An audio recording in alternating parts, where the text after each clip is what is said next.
이 시간 우리에게 주신 하나님의 말씀은 다니엘서 9장 12절에서 14절까지 말씀입니다. 찾으셨으면 다 같이 한 목소리로 하나님 말씀을 함께 읽습니다. 주께서 큰 재앙을 우리에게 내리사 우리와 및 우리를 재판하던 재판관을 처성하신 말씀을 이루셨사오니 온 천하의 예루살렘에서 일어난 일 같은 것이 없나이다. 모세의 율법에 기록된 대로 이 모든 재앙이 이미 우리에게 내렸사오나 우리는 우리의 죄악을 떠나고 주의 진리를 깨달아 우리 하나님 여호와의 얼굴을 기쁘게 하지 아니하였나이다. 그러므로 여호와께서 이 재앙을 간직하여 두셨다가 우리에게 내리게 하셨사오니 우리 하나님 여호와께서 행하시는 모든 일이 공의로우시나 우리가 그 목소리를 듣지 아니하였음이니이다. 아멘. 트리시카라는 사람이 위아래로 옷을 똑같은 천으로 하나 구입을 했는데 멋을 내기 위해서 소매를 좀 잘라버렸습니다. 그리고 밖에 나갔더니 사람들이 막 손가락질하면서 아이고 저게 뭐냐고 저게 참 볼품없다 그러니까 집에 돌아와가지고는 바지천을 잘라가지고 여기를 덧대서 딱 나갔어요. 그랬더니 팔은 이제 커버가 됐는데 또 다리가 짧으니까 사람들이 저 다리 좀 보라고 이런 것을 가리켜서 미봉책이라고 합니다. 트리시카의 우도시라는 순간적인 위기를 모면하기 위해서 다른 무엇인가를 동원하지만 그것이 근본적인 해결책이 될 수 없다. 그럴 때에 트리시카의 우도이라고 이야기합니다. 오늘 다니엘은 자신의 민족이 직면하는 대단히 중요한 역사적인 순간에 우리 민족이 근본적으로 달라지고 변화시켜 줄 중요한 제목을 가지고 하나님 앞에 지금 기도를 올려드리고 있습니다. 그것은 그냥 눈에 보이는 것, 현상적인 것만 해결하는 미봉책이 아니라 민족이 갖고 있는 근본적인 문제가 해결이 돼야 바벨론 포로에서 다시 예루살렘으로 돌아갔을 때 의미가 있는 것이지, 그런 것들이 해결되지 않는다면 또다시 이러한 고통과 고난은 약순하는 좋지 않은 대물림은 반복될 수밖에 없다. 그래서 다니엘이 필사적으로 하나님 앞에 민족을 위해 중보 기도하는 내용이 오늘 본문에 잘 담겨져 있습니다. 먼저 12절 하반절에 보면 자신의 민족이 처했던 지난날의 아픈 역사에 대해 다니엘이 하나님께 이런 기도를 올려드립니다. 온 천하에 예루살렘에서 일어난 일 같은 것이 없나이다. 예루살렘은 바벨론 왕 느부갓네살이 침공해서 단순히 그 지역을 점령했을 뿐 아니라 하나님의 성전을 완전히 무너뜨리고 거기에 있는 성물들을 다 가져가 버리는, 그 이스라엘 백성들은 참 이해할 수 없는 사실 사건이었습니다. 하나님의 임재가 충만했던 예루살렘, 하나님의 영광이 가득했던 예루살렘 성전, 그것이 이방 민족에 의해서 짓밟히고 초토화된 사건은 참 가슴 아픈 일이었습니다. 사실 예루살렘에는 그런 일이 일어나서는 안 됐습니다. 하나님의 임재와 영광, 하나님의 백성, 하나님의 성물로 가득 찬 그 땅, 그 도시가 그렇게 돼서는 안 됐는데 그런 일이 일어나게 되자 이스라엘 백성들은 엄청난 충격과 요즘 말로 말하면 멘붕 상태에 빠져버렸습니다. 거기다가 바벨론으로 포로까지 끌려갔으니 그야말로 절대 절망의 상황에 처해 있었습니다. 그 원인이 무엇인가, 그것에 대해서 다니엘을 통해서 하나님이 들려주신 말씀이 있습니다. 이러한 일어난 일 현상에 대해서 먼저 13절 상반절에 보면 모세의 율법에 기록된 대로라고 하는 중요한 대목을 지적을 하고 있습니다. 모세의 율법에 기록된 대로라는 것은 하나님이 자신의 기분과 감정에 따라 행한 일이 아니라는 것을 상기시켜 줍니다. 자녀들 어릴 때 부모님이 교육할 때 말입니다. 어떤 일관성을 가지고 교육을 하면 자녀들이 불안이라든지 정서적인 이 곤란이 훨씬 덜한데 기분과 감정에 따라 그때그때 달라지는 부모님의 행동을 보고 자란 아이들은 늘 커서도 이 불안한 마음이 있답니다. 왜냐하면 어제와 오늘 내가 똑같은 행동을 했는데 어제는 아무 일 없이 넘어갔는데 오늘은 막 화를 내면서 막 체벌까지 가해진단 말이죠. 그러니까 자녀는 헷갈리고 쓴 거죠. 내가 분명히 어제 오늘 똑같은 행동을 했는데 어제는 왜 가만히 계시다가 오늘은 왜 저러실까? 이런 것들이 계속 반복이 되면 갈피를 못 잡는 거예요. 어떤 분은 하나님을 그런 식으로 이해를 합니다. 하나님이 기분과 감정에 따라서 하나님의 백성들을 대하고 우리를 대한다. 그러나 그렇지 않습니다. 하나님이야말로 정확한 일관성을 가지시고 하나님의 언약, 하나님의 말씀하신 그대로 우리의 삶에 이루어 주시는 분이다. 이것이 모세의 율법에 기록된 대로라고 하는 중요한 대목입니다. 이스라엘 백성들이 예루살렘이 초토화되고 바벨론으로 끌려간 거 하나님이 모세를 통해 알려주신 그 말씀대로 하나님이 하신 것이지 그 이상도 그 이하도 아니다.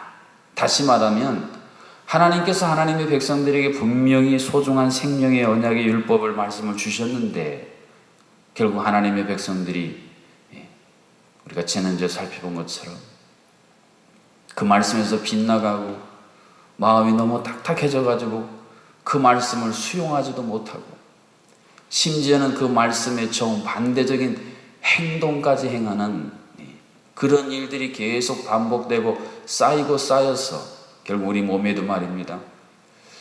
며칠 전에 제주의 어떤 외도에 있는 횟집에서 복 자격도 없는 분이 누가 잡아온 복 요리에 드셔가지고 거기 여러분이 큰 어려움을 당했다는 뉴스를 들어보셨습니까? 독이라는 건요 조금만 우리 몸에 들어와도 치명적인 그게 여러분 계속 쌓였다고 생각해 보세요. 결국 그 독으로 말미암아 정신을 잃고 큰 어려움에 빠져요. 하나님의 백성들이 하나님이 분명히 율법에 보고의 독은 너희들이 절대로 취하지 말라 그러는데 겁도 없이 말이에요. 자격증도 없는 요리사가 그걸 막 해가지고 드셔버리니까 큰 탈이 나는 것처럼 하나님의 백성들이 이러한 치명적인 오류와 실수를 반복하는 가운데 예루살렘에 일어난 것 같은 일 같은 것이 없나이다. 지금 다니엘이 그 조상들의 민족의 죄악을 부둥켜 안고 하나님 앞에 지금 간절히 기도하고 있습니다. 또 하나 14절 중반절에 보면 우리 하나님 여호와께서 행하시는 모든 일이 공의로우시다라는 중요한 사실을 선언합니다. 하나님이 말씀하신 언약대로 이루신 하나님의 일, 그래서 공의로우시다라고 말합니다. 하나님의 속성 성품 자체가 공의로우심입니다. 하나님에게는 어떤 악도 없으시고 어떤 치우침도 없으시고 하나님은 공의로우신 하나님. 여러분 하나님의 사랑과 공의는 동전의 앞뒷면과 같다라는 비유를 들어보셨을 것입니다. 하나님이 사랑이다라는 것은 하나님이 우리를 향해 공의로우시다라는 또한 측면을 갖고 계시다는 사실을 꼭 기억할 필요가 있습니다. 그렇지 않고 한 면만 강조하게 되면 그것도 우리의 신앙의 균형을 잃어버리게 만드는 중요한 요인입니다. 하나님이 공의로우신데 그 앞에 보면 행하시는 모든 일이라고 중요한 단서를 기록을 하고 있습니다. 하나님이 어떤 면에서는 공의로우신데 다른 면은 그렇지 않다. 그게 아니라 하나님 행하시는 모든 것이 공의로우시다. 요즘 예수님을 믿지 않는 세상 사람들이나 또는 신앙이 좀 흔들리는 분이나 또는 신앙생활 잘 하다가 인생 가운데 큰 고난과 어려움이 오면 마음속에 하나님이 살아계시는가, 하나님이 선하신가, 하나님이 공의로우신가 이런 질문들을 던집니다. 그것은 이 시대뿐 아니라 기독교의 역사 이래로 계속 반복되어 온 질문이에요. 그래서 신학적인 학문으로 그것을 신정론이라는 주제를 가지고 오랫동안 연구하여 발표한 내용들이 정리가 되어 있습니다. 결론은 하나님은 선하시고 하나님은 사랑이시고 공의로우시다. 이것을 학문적으로 변호하고 변증한 내용들이 기독교의 여러 학자들을 통해서 소중한 유산으로 우리에게 다가와 있습니다. 한번 따라해 보실까요? 하나님은 모든 일에 공의로우십니다. 이제 이게 믿어지면 사실은 우리 삶에서 많은 물음표들을 우리가 지워버릴 수가 있습니다. 하나님이 왜 이러셨을까? 왜 나에게, 우리 가정에, 우리 교회에 왜 이런 일을 허락하셨을까? 왜 이런 일들이 반복되는가라는 많은 물음표들이 사라지고 그 대신에 느낌표가 그 자리를 대신 차지하는 거예요. 야, 하나님이 이래서 이러셨군요. 하나님의 이런 놀라운 계획이 있으셔서 이런 일을 내가 겪었군요 하고 물음표 대신에 느낌표가 그 자리를 대신 차지할 수 있게 만드는 그 중요한 분기점이 바로 하나님의 신실하심, 하나님의 공의로우심, 이것이 하나님의 사랑의 또 다른 면이라는 것이 이해가 되고 깨달아지고 고백되어지는 순간 우리 삶에 일어나는 놀라운 변화들입니다. 14절 중반절에 보면 이 재앙을 간직하여 두셨다라는 대목을 이런 맥락에서 한번 살펴볼 필요가 있습니다. 창세기에도 보면 그렇고 하나님이 심판하고 책망하시는 것은 즉흥적이지 않다라는 것입니다. 이 간직하셨다는 말은 주의 깊게 살펴보셨다는 말씀이에요. 하나님의 백성들, 하나님의 자녀들이 행하는 일을 하나님은 주의 깊게 살펴보고 계시는 거예요. 저렇게 빗나가면 안 될 텐데 왜 저럴까? 내 자녀들, 내 백성이 저렇게 살면 안 될 텐데 왜 저럴까? 보시고 또 보시고 또 한 번 보시고 또 한 번 보시고 저대로 뒀다가는 완전히 나에게서 끊어지겠구나. 그때 하나님이 그 자녀를 다시 올바른 길로 돌이키시기 위해 하나님의 손으로 움직이기 시작하는 것이 바로 히브리서에서 말하는 하나님의 교훈과 책망입니다. 사생아라면 책망받지 않겠지. 그러나 부모라면 내 자녀가 빗나가고 어긋나고 잘못된 길로 갈 때에 회초리를 들어서 때려서라도 그 자녀를 올바른 길로 인도하는 것이 부모가 아니냐. 하물며 하늘 아버지는 그렇게 하시지 않겠느냐. 이것이 히브리서에서 나오는 이런 주제에 관한 소중한 교훈의 말씀입니다. 믿음은 하나님이 모든 일에 신실하시고 공의로우시다. 이것을 인정하고 고백하는 게 믿음입니다. 그때부터 내가 어제까지 이해가 되지 않았던 것들이 이해가 되고 어제까지 내가 인정할 수 없었던 것이 인정이 되고 그때부터 새로운 차원의 고백이 우리의 삶 속에서 열려지게 되는 것입니다. 성경에 나오는 많은 인물들 그렇지 않습니까? 우리가 늘 얘기하는 요셉 다 그런 맥락에서 깨달음을 얻고 하나님 앞에 나아갔던 사람들입니다. 그러나 믿음이 없으면 하나님이 내게, 우리 가정에, 우리 교회, 이 나라의 민족 또는 세계에 행하시는 일들이 자꾸 불편하게 느껴집니다. 어드스 여러분 생활하시다가 누가 어떤 말을 하거나 어떤 행동을 하거나 어떤 태도를 보일 때에 그것이 여러분이 생각하는 기준, 여러분이 정해놓은 틀을 벗어나게 되면 막 마음이 불편해지시지 않습니까? 근데 그 잣대를 하나님께로 그대로 투사하는 거죠. 왜 하나님이 이렇게 하시지? 그러면서 마음이 자꾸 불편해져요. 그래서 불편한 게 계속 쌓이게 되면 그 다음부터는 니은이 이음으로 바뀌어서 불평이 나오기 시작합니다. 계속. 그래서 불평이 지나면 그 다음에 이제 불신앙으로 넘어가는 거예요. 이것이 하나님의 백성들이 하나님으로부터 멀어지게 되는 중요한 과정이더라고요. 그러나 믿음이 있으면 불편함이 자꾸 생길 때 거기서 빨리 생각을 돌이켜요. 돌이켜서 성경에서 말씀하시는 하나님이 어떤 분인지를 자꾸 묵상하고 다시 하나님의 선하심과 공의로우심으로 돌아가게 되는 것. 이것이 바로 회개요 믿음인 것입니다. 올 한 해도 벌써 10월 중순에 우리가 들었었습니다. 올 한 해 동안 여러분이 경험한 많은 일들 가운데 혹시 어떤 불편함이 있으십니까? 올해는 왜 이렇게 태풍이 많이 왔는가? 1959년 이래로 가장 많은 태풍, 그것도 가을 태풍 때문에 여러 가지 어려움들이 있으셨는데 왜 올해는 유독 이렇게 어렵고 힘든가? 또는 여러분의 가정 안에 이제까지 있지 않았던 여러 가지 질병이라든지 또는 어떤 상처되는 일이라든지 고난 때문에 마음이 막 묵직하고 무거운 분이 계십니까? 그렇다면 그 속에 담겨있는 하나님의 또 다른 계획, 하나의 계획을 갖고 있는데 그 계획 말고 더 좋은 계획이 있다. 그때 우리는 플랜 B가 있다라고 이야기합니다.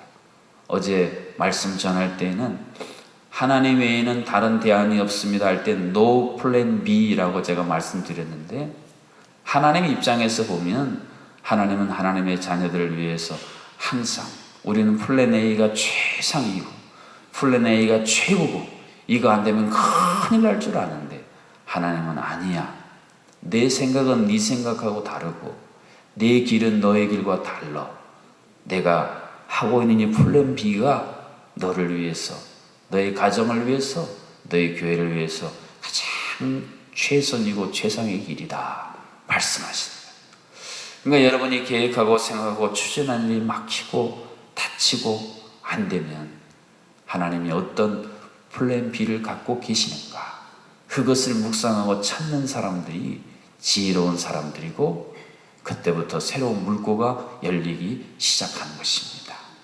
오늘 이 새벽 올 한 해 여러분이 겪었던 많은 고난과 고통과 아픔, 탄식과 절망들 주님의 십자가 앞에 다 내려놓고 하나님을 향해 진지하게 물어보십시오. 하나님, 왜 그러지 마시고 하나님의 또 다른 플랜 B를 보여주시고 깨닫게 하시고 다시 한번 하나님의 선하심과 공의로우심을 온전히 찬양 영광 돌리게 하여 주옵소서. 그런 은혜가 우리 모두에게 있어지기를 주님의 이름으로 축복합니다.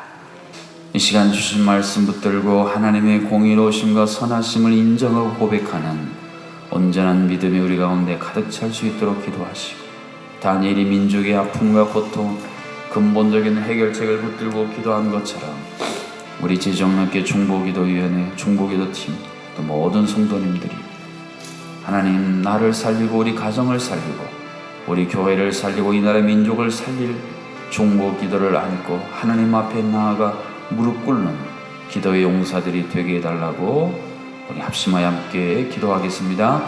가장 선하시고 공의로우신 아버지 하나님, 우리는 얼마나 많은 삶 속에서 근본적인 문제를 바라보지 못하고 눈에 보이는 현실만 바라보고 미봉책으로 하나님 앞에 나갈 때가 얼마나 많이 있었습니까?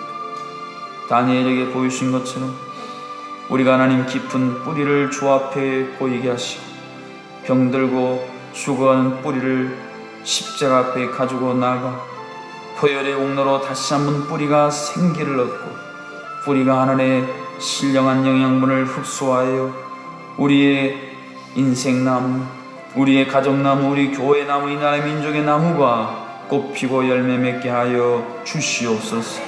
전능하신 아버지 하나님, 어찌하여 왜 이런 질문이 아니라 그 가운데 하나님의 또 다른 플랜 B가 있음을 깨닫고 발견하고 하나님을 향하여 감사 찬양 영광 돌렸던 우리의 믿음의 선배들처럼 우리가 하나님을 향해 다시 한번 돌이킬 수 있도록 인도하여 주시옵소서. 살아계신 아버지 하나님, 한국교회가 이 나라의 민족이 처해 있는 삶의 정황들이 참으로 격동이고 위기고 순간순간 아픔과 눈물과 탄식을 자아내고 있습니다. 통치하시는 여호와 하나님, 왕이신 하나님이 친히 임재하시고 다스려 주심으로 이 모든 일들이 속히 해소되고 해결되어질 수 있도록 긍휼을 베풀어 주시옵소서. 하나님, 오늘 하루도 저희들이 살아갈 때 하나님께서 우리와 동행하시겠다고, 항상 영원토록 동행하시겠다고 약속하신 말씀 붙들고 엠마로 가는 두 제자처럼 주님이 동행하시는데도 깨닫지 못하지 말게 하시고 온전히 주님의 동행의 기쁨을 만끽하며 살게 하여 주시옵소서. 고통당하는 시민들을 위로하는 호스피스 위원회의 사역과 참으로 하나님을 향하여 아브라함처럼 또 오늘 다니엘처럼 중보 기도를 올려드리는 모든 중보 기도에 소중한 한 분 한 분 하나님 하늘문을 열어 주시옵소서. 내가 열면 닫을 자가 없다 말씀하셨사오니 하늘의 문을 활짝 열어주시고 주의 놀라운 권능과 지혜가 그분들을 통해 이 땅 가운데 우리 교회 가운데 흐르게 하여 주시옵소서. 수능을 비롯하여 진학과 취업의 시험을 준비하는 자녀들이 있습니다. 하나님께서 참으로 하늘의 지혜와 총명을 부어주시사 잘 준비하게 하시고 좋은 결과로 하나님 앞에 올려드릴 수 있도록 은혜를 더하여 주시옵소서. 예수님의 이름으로 기도하옵나이다. 아멘. 이제는 이 땅에 오셔서 하나님의 신실하심과 공의로우심과 사랑이 동전의 앞뒷면과 같다는 사실을 우리에게 친히 보여주신 주 예수 그리스도의 은혜와 지금도 우리를 주목하고 감찰하시며 전심으로 자기를 향하는 자를 위해 능력을 베푸시는 하나님 아버지의 크신 사랑하심, 우리의 왜곡된 잘못된 비뚤어진 모든 생각을 교정하여 주시고 하나님을 향하여 온전한 깨달음과 고백으로 인도하여 주시는 성령 하나님의 교통하심이 오늘 새벽에 모든 성도님들 가운데 오늘 하루 우리의 삶 가운데 한국교회의 나라의 민족 가운데 이제로부터 영원토록 함께하여 주시기를 간절히 축원하옵나이다. 아멘.